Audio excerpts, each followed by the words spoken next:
Welcome to future with SSC classes. जैसा कि आप लोगों को पता होगा कि मैं डेली 12 बजे आपके लिए एसएससी जीडी की क्लास लाती रहती हूँ, और अगर आप लोग एसएससी सीजीएल या सीएचएसएल की तैयारी कर रहे हैं तो सीजीएल की प्लेलिस्ट देख सकते हैं। चलिए देखते हैं आज का क्वेश्चन। निम्नलिखित में से कौन सा मुख कैंसर का प्रेरक कारक है? Which of the following is a causative factor for oral cancer? A. तंबाकू, बी. चीनी, सी. अत्यधिक नमक, डी. मसालेदार भोजन। इसका सही जवाब है तंबाकू। चलते हैं अगले क्वेश्चन पे। निम्नलिखित में से द एंड ऑफ इमेजिनेशन पुस्तक के लेखक कौन हैं? Who among the following is the author of the book the end of imagination? A. Sudha Murty, B. Arundhati Roy, C. Kiran Desai, D. Jhumpa Lahiri. इसका सही जवाब है Arundhati Roy. The end of imagination पुस्तक के बारे में और कुछ बातें। द एंड ऑफ इमेजिनेशन पुस्तक की लेखिका अरुंधति रॉय है। यह निबंधों का एक संग्रह है जिसमें अरुंधति रॉय की 5 किताबों के लेख शामिल है। यह किताब साल 2016 में प्रकाशित हुई थी। इस किताब में अरुंधति रॉय की अकाल्पनिक रचनाएं शामिल है। इनमें से कुछ रचनाएं ये है: power politics, war talk, public power in the age of empire, an ordinary person guide to empire. Arundhati Roy के उपन्यास the god of small things ने साल 1997 में मैन बुकर पुरस्कार जीता था। चलते हैं अगले क्वेश्चन पे। भारत छोड़ो आंदोलन के दौरान खुफिया रेडियो किसने प्रारंभ किया? Who started intelligence radio during the Quit India movement?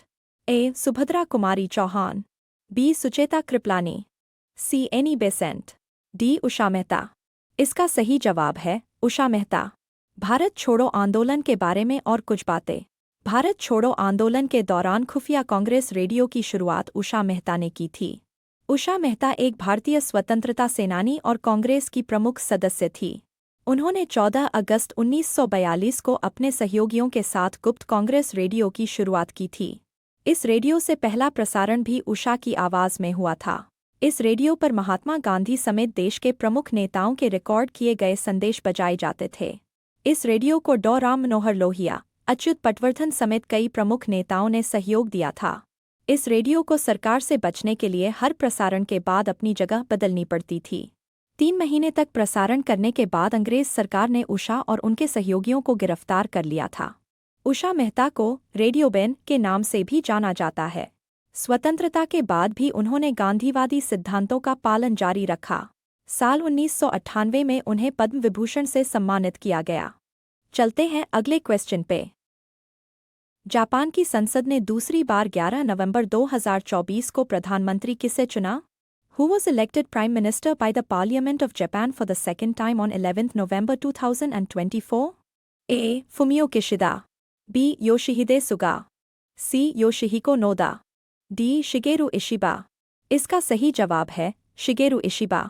Japan की संसद ने शिगेरू इशिबा को फिर से चुना। प्रधानमंत्री जापान की लिबरल डेमोक्रेटिक पार्टी (एलडीपी) के नेता शिगेरू इशिबा को जापानी संसद के दोनों सदनों में सर्वाधिक वोट हासिल करने के बाद 11 नवंबर 2024 सोमवार को दोबारा देश का प्रधानमंत्री चुन लिया गया।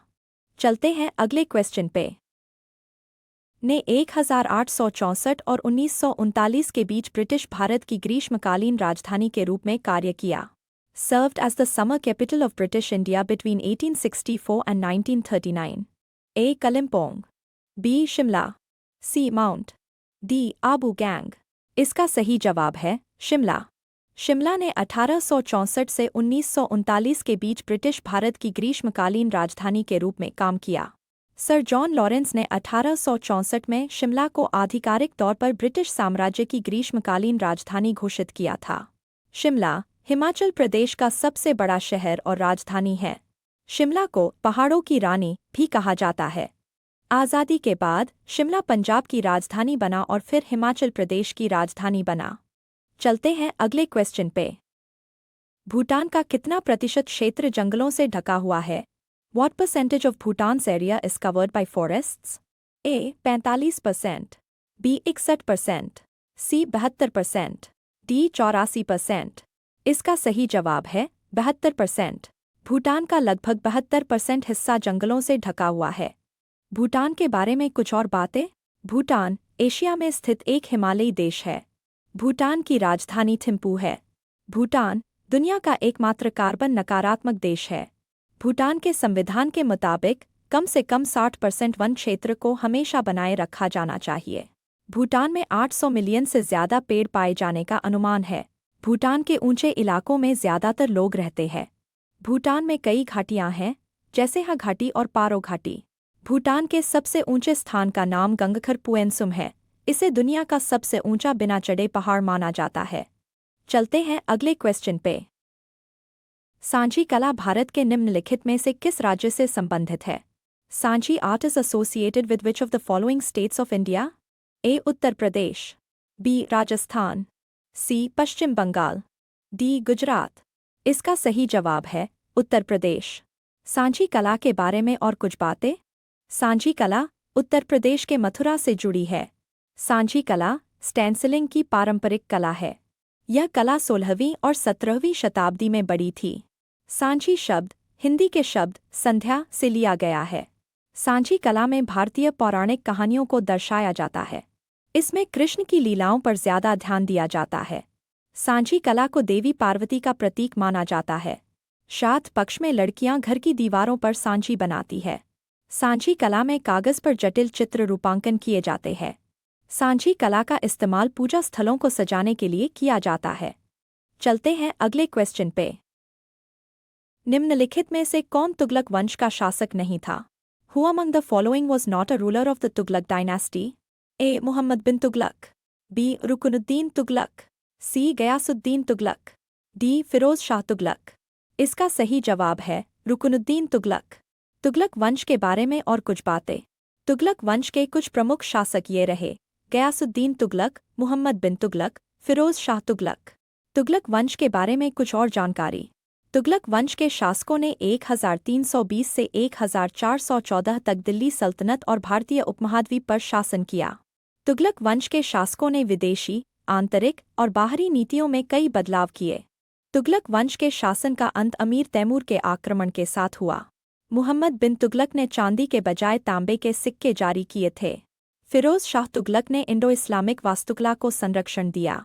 फिरोज शाह तुगलक ने दिल्ली के पास वजीराबाद मस्जिद का निर्माण करवाया था। चलते हैं अगले क्वेश्चन पे। हिमालय की कंचनजंगा चोटी की ऊंचाई कितनी है? What is the height of Kanchenjunga peak of the Himalayas? A. 8,798 metre, B. 8,175 metre, C. 8,434 metre, D. 8,586 metre. इसका सही जवाब है 8,586 मीटर। कंचनजंगा के बारे में और कुछ बातें। हिमालय की कंचनजंगा चोटी की ऊंचाई 8,586 मीटर 28,169 फुट है। कंचनजंगा दुनिया की तीसरी सबसे ऊंची चोटी है। यह नेपाल और भारत के सिक्किम राज्य के बीच की सीमा पर पूर्वी हिमालय में स्थित है। कंचनजंगा पर्वत समूह एक विशाल क्रॉस के आकार का है। इसकी 4 भुजाएं उत्तर, दक्षिण, पूर्व और पश्चिम में फैली हुई है। चलते हैं अगले क्वेश्चन पे। बांसुरी के विश्व प्रसिद्ध प्रतिपादक है। Is a world renowned exponent of the flute? A. Anjanibai Malpekar, B. Meera Banerjee, C. Ajay Chakraborty, D. Hariprasad Chaurasia. इसका सही जवाब है हरिप्रसाद चौरसिया। पंडित हरिप्रसाद चौरसिया बांसुरी के विश्व प्रसिद्ध प्रतिपादक है। वे एक भारतीय शास्त्रीय बांसुरी वादक और संगीत निर्देशक थे। उन्होंने भारतीय शास्त्रीय संगीत को वैश्विक स्तर पर प्रसिद्धि दिलाई। वे शास्त्रीय संगीत की परिधि को आम जनता तक पहुंचाने वाले दुर्लभ संगीतकारों में से एक थे।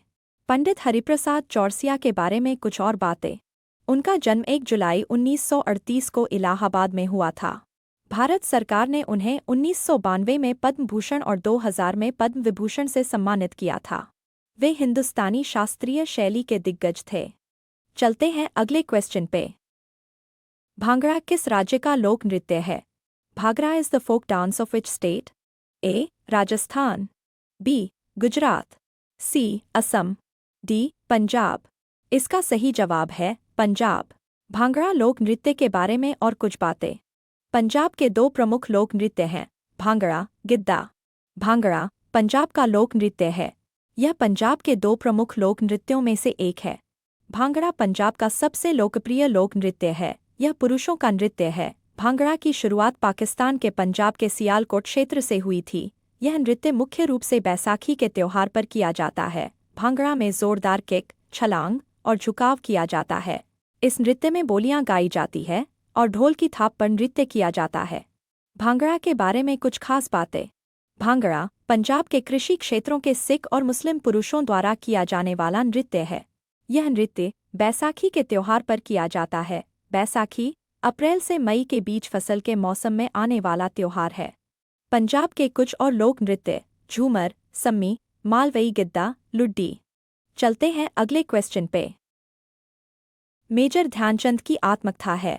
Is the autobiography of major Dhyan Chand A the greatest my own story, B goal, C state from the heart, D the race of my life. इसका सही जवाब है गोल। मेजर ध्यानचंद के बारे में और कुछ बातें। मेजर ध्यानचंद की आत्मकथा का नाम गोल है। यह किताब 1952 में sport and pass time Madras ने प्रकाशित की थी। 261 पन्नों की इस किताब में ध्यानचंद ने अपने हॉकी सफ़र के बारे में बताया है। साथ ही उन्होंने खेल के दौरान की यादों के साथ साथ खेल की तकनीक से जुड़े सुझाव भी दिए हैं। मेजर ध्यानचंद के बारे में कुछ और बातें। ध्यानचंद का जन्म 29 अगस्त 1905 को इलाहाबाद, प्रयागराज में हुआ था। उनका असली नाम ध्यान सिंह था। उनके साथियों ने उनके नाम के पीछे चंद लगा दिया था क्योंकि वे रात में चंद्रमा की रोशनी में प्रैक्टिस करते थे। ध्यानचंद को हॉकी का जादूगर कहा जाता है। ध्यानचंद ने अपने अंतर्राष्ट्रीय करियर में 400 से ज्यादा गोल किए थे। ध्यानचंद के जन्मदिन को भारत में राष्ट्रीय खेल दिवस के रूप में मनाया जाता है। भारत सरकार ने 1956 में ध्यानचंद को पद्म भूषण से सम्मानित किया था। चलते हैं अगले क्वेश्चन पे। निम्नलिखित में से कौन किसी राज्य की सीमा या उसका नाम बदल सकता है? Who among the following can change the boundary और नेम ऑफ अ स्टेट? ए राज्य सरकार, बी संसद, सी सर्वोच्च न्यायालय, डी उच्च न्यायालय। इसका सही जवाब है संसद। संसद के बारे में और कुछ बातें। भारत में किसी राज्य की सीमा या उसका नाम बदलने का अधिकार संसद के पास है। संसद दो या दो से ज्यादा राज्यों या राज्यों के कुछ हिस्सों को मिलाकर नया राज्य बना सकती है। संसद किसी राज्य से क्षेत्र को अलग करके भी नया राज्य बना सकती है। संसद किसी राज्य का क्षेत्र घटा या बढ़ा सकती है।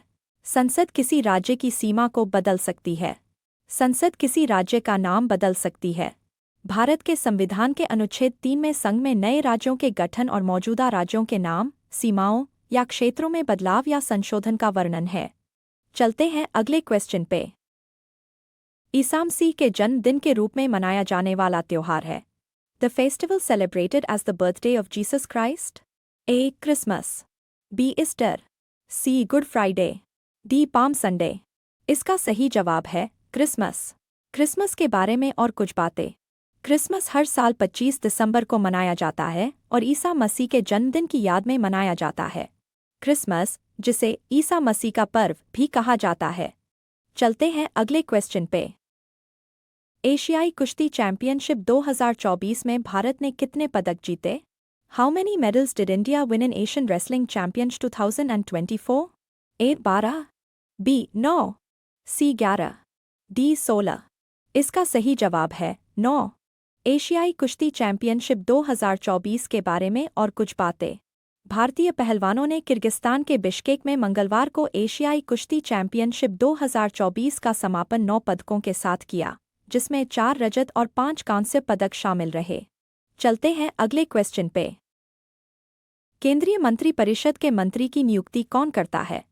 Who appoints the ministers of the union council of ministers? A राष्ट्रपति, बी प्रधानमंत्री, सी राष्ट्रपति प्रधानमंत्री की सलाह पर, डी सर्वोच्च न्यायालय के। इसका सही जवाब है राष्ट्रपति प्रधानमंत्री की सलाह पर। मंत्री की नियुक्ति के बारे में और कुछ बातें। भारत में केंद्रीय मंत्रिपरिषद के मंत्रियों की नियुक्ति राष्ट्रपति प्रधानमंत्री की सलाह पर करते हैं। संविधान के अनुच्छेद 75 के मुताबिक राष्ट्रपति प्रधानमंत्री की नियुक्ति करते हैं। प्रधानमंत्री की सलाह पर राष्ट्रपति अन्य मंत्रियों की नियुक्ति करते हैं।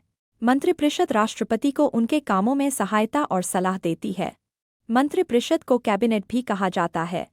प्रधानमंत्री मंत्रिपरिषद का मुखिया होता है और इसकी बैठकों की अध्यक्षता करता है। लोकसभा मंत्रिपरिषद के प्रति सामूहिक रूप से उत्तरदायी होती है। चलते हैं अगले क्वेश्चन पे। निम्नलिखित में से कौन भरतनाट्यम का प्रसिद्ध उन्नायक प्रोपोनेंट थे? Who among the following is a famous promoter of Bharatanatyam? A. Kalavati Devi. B. Kumkum Mohanty. C. Rukmini Devi Arundel. D. Sunanda Nair. इसका सही जवाब है रुक्मिणी देवी अरुंडेल। रुक्मिणी देवी अरुंडेल के बारे में और कुछ बातें। रुक्मिणी देवी अरुंडेल भरतनाट्यम से जुड़ी थी। रुक्मिणी देवी अरुंडेल एक प्रसिद्ध भारतीय नृत्यांगना और कोरियोग्राफर थी। उन्होंने भरतनाट्यम में भक्तिभाव भरा और नृत्य की एक अपनी परंपरा शुरू की।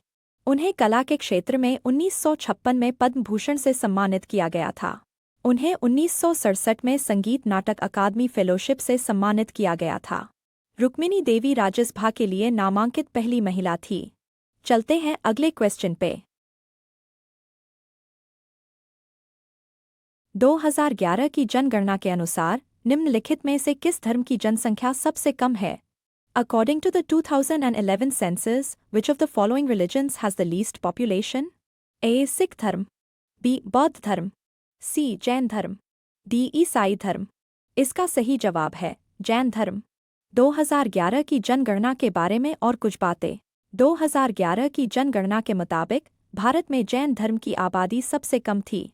हिंदू धर्म 79.8%, इस्लाम 14.2%, ईसाई धर्म 2.3%, सिख धर्म 1.7%, बौद्ध धर्म 0.7%, जैन धर्म 0.4%। भारत में पारसी धर्म, सन्महवाद और यहूदी धर्म का भी इतिहास है। इन धर्मों के भी भारत में कई हजार अनुयायी है।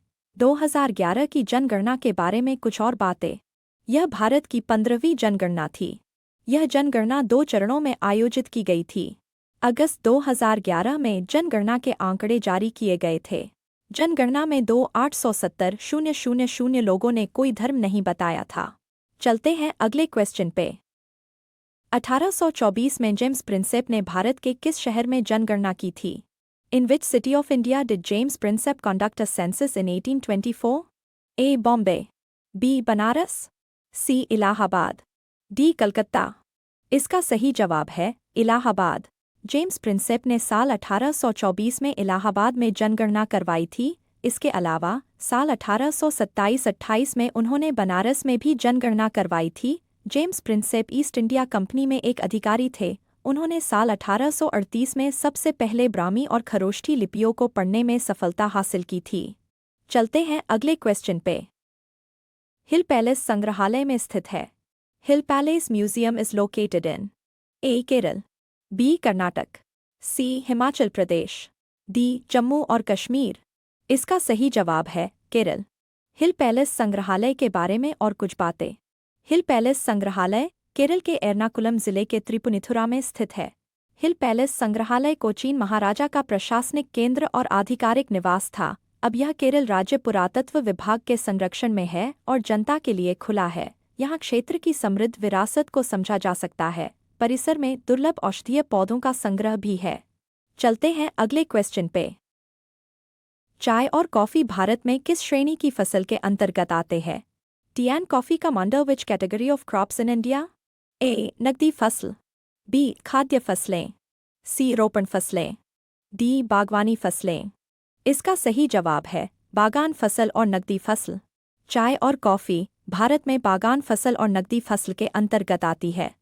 बागान फसल चाय और कॉफी बागान फसलों की श्रेणी में आती है। बागान फसलों को किसी व्यक्ति या कंपनी के स्वामित्व वाले एक क्षेत्र में व्यापक पैमाने पर उगाया जाता है। नकदी फसल चाय और कॉफी नकदी फसलों की श्रेणी में आती है। नकदी फसलों को मुख्य रूप से लाभ के लिए उगाया जाता है। ये भारत के निर्यात का भी एक बड़ा हिस्सा है। रोपण फसल चाय और कॉफी रोपण फसलों की श्रेणी में भी आती है। रोपण खेती में एक बड़े क्षेत्र में कई तरह की फसलें उगाई जाती है। चलते हैं अगले क्वेश्चन पे। देशभक्तों के राजकुमार के रूप में किसे जाना जाता है? Who is known as the prince of patriots? A. Bhagat Singh, B. Subhash Chandra Bose, C. Vallabh Bhai Patel, D. Rajendra Prasad. इसका सही जवाब है सुभाष चंद्र बोस। वर्ष 1942 में गांधी जी ने सुभाष चंद्र बोस को देशभक्तों के बीच राजकुमार कहा। गांधी जी ने कहा कि नेताजी की देशभक्ति किसी से पीछे नहीं है। उनकी वीरता उनके सभी कार्यों से चमकती है। चलते हैं अगले क्वेश्चन पे। निम्नलिखित में से कौन सा शहर 1704 में बंगाल की राजधानी बना था? Which of the following cities became the capital of Bengal in 1704? A. Howrah, B. Murshidabad, C. Kharagpur, D. Calcutta. इसका सही जवाब है मुर्शिदाबाद। बंगाल की राजधानी के बारे में और कुछ बातें। 1704 में मुर्शिद कुली खान ने बंगाल की राजधानी ढाका से मुर्शिदाबाद स्थानांतरित की और शहर का नाम अपने नाम पर रखा। यह शहर भागीरथी नदी के बाएं किनारे पर स्थित है। यह पश्चिम बंगाल के प्रेसिडेंसी डिवीजन का सबसे उत्तरी जिला है। चलते हैं अगले क्वेश्चन पे। Half Girlfriend and One Indian Girl के लेखक कौन है? Who is the author of Half Girlfriend and One Indian Girl? A. Kiran Desai, B. Chetan Bhagat, C. Amit Chaudhuri, D. Jeet Thayil. इसका सही जवाब है चेतन भगत। हाफ गर्लफ्रेंड और वन इंडियन गर्ल किताबों के लेखक चेतन भगत है। हाफ गर्लफ्रेंड यह किताब चेतन भगत का छठा उपन्यास है। यह एक युवा वयस्क रोमांस उपन्यास है। यह किताब बिहार के एक लड़के की कहानी है जो दिल्ली के सेंट स्टीफन कॉलेज में पढ़ता है और वहां एक अमीर दिल्ली की लड़की से प्यार करता है। यह किताब साल 2014 में रिलीज हुई थी। वन इंडियन गर्ल यह किताब साल 2016 में रिलीज हुई थी। चेतन भगत की कुछ और किताबें ये है: 5 Point Someone 2004, One Night at a Call Center 2005, The 3 Mistakes of My Life 2008, 2 States 2009, Revolution 2020, 2011, Making India Awesome 2015, India Positive 2019। चलते हैं अगले क्वेश्चन पे। श्वेत क्रांति शब्द किससे संबंधित है? What is the term White Revolution related to? A. फसलें, B. मछली, C. दूध, D. अंडा। इसका सही जवाब है दूध। श्वेत क्रांति के बारे में और कुछ बातें। श्वेत क्रांति दूध उत्पादन से जुड़ा शब्द है। इसे ऑपरेशन फ्लड के नाम से भी जाना जाता है। इसकी शुरुआत साल 1970 में हुई थी। इसका नेतृत्व डॉ वर्गीज कुरियन ने किया था। इस क्रांति का मकसद भारत को दुनिया का सबसे बड़ा दूध उत्पादक देश बनाना था। इस क्रांति के तहत 3 दशकों तक 3 चरणों में एक सहकारी दुग्ध आंदोलन चलाया गया। इस क्रांति के नतीजे में भारत में दूध का उत्पादन 2 करोड़ टन से बढ़कर 7 करोड़ टन हो गया। इस क्रांति ने भारत को दूध की प्रति व्यक्ति खपत को दोगुना करने में सफल बनाया। इस क्रांति ने लाखों ग्रामीण किसानों के उत्थान में मदद की। इस क्रांति ने डेयरी अर्थव्यवस्था को मजबूत बनाया। इस क्रांति ने दूध के आयात पर निर्भरता को कम किया। चलते हैं अगले क्वेश्चन पे। भारत में विजय दिवस प्रतिवर्ष निम्न में से किस दिन मनाया जाता है? On which of the following days is Vijay Diwas celebrated every year in India? A. 14 April, B. 16 December, C. 12 March, D. 13 May.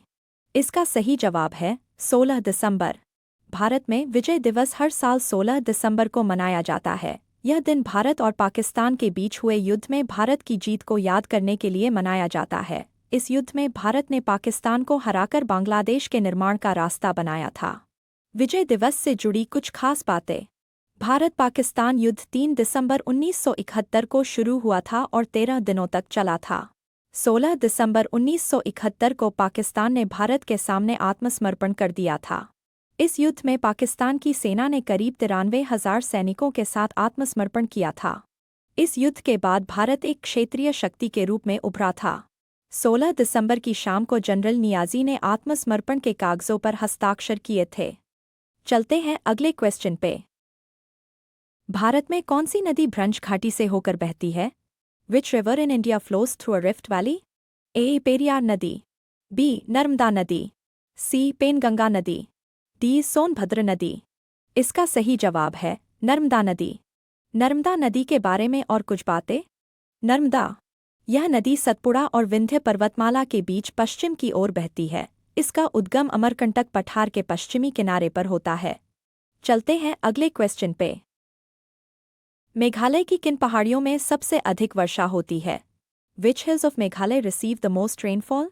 A. खासी पहाड़ियाँ, B. Aravalli, C. Nilgiri, D. Shivalik.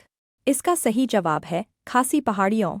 Meghalaya की खासी पहाड़ियों के बारे में और कुछ बातें। मेघालय की खासी पहाड़ियों में सबसे ज़्यादा बारिश होती है। मेघालय में सबसे ज़्यादा बारिश पाने वाली पहाड़ियाँ खासी पहाड़ियाँ हैं। मेघालय को बादलों का घर कहा जाता है। खासी पहाड़ियों में साल भर भारी बारिश होती है। मेघालय के पूर्वी खासी पहाड़ियों में स्थित मासिनराम में दुनिया में सबसे ज्यादा बारिश होती है। मासिनराम में औसतन सालाना 11,872 मिलीमीटर बारिश होती है। Guinness book of world records के मुताबिक साल 1985 में मासिनराम में 26,000 मिलीमीटर बारिश हुई थी। मासिनराम में ज्यादा बारिश होने की वजह इसकी भौगोलिक स्थिति है। दक्षिण पश्चिम मानसून के दौरान बरसाती बादल खासी पहाड़ियों को रोक देते हैं, जिससे यहाँ भारी बारिश होती है। मासिनराम को बादलों की भूमि भी कहा जाता है। आज के लिए इतना ही। मैं मिलूंगी न्यू वीडियो में न्यू क्वेश्चन के साथ। तब तक के लिए आप अपना तैयारी करते रहिए। Thanks for watching.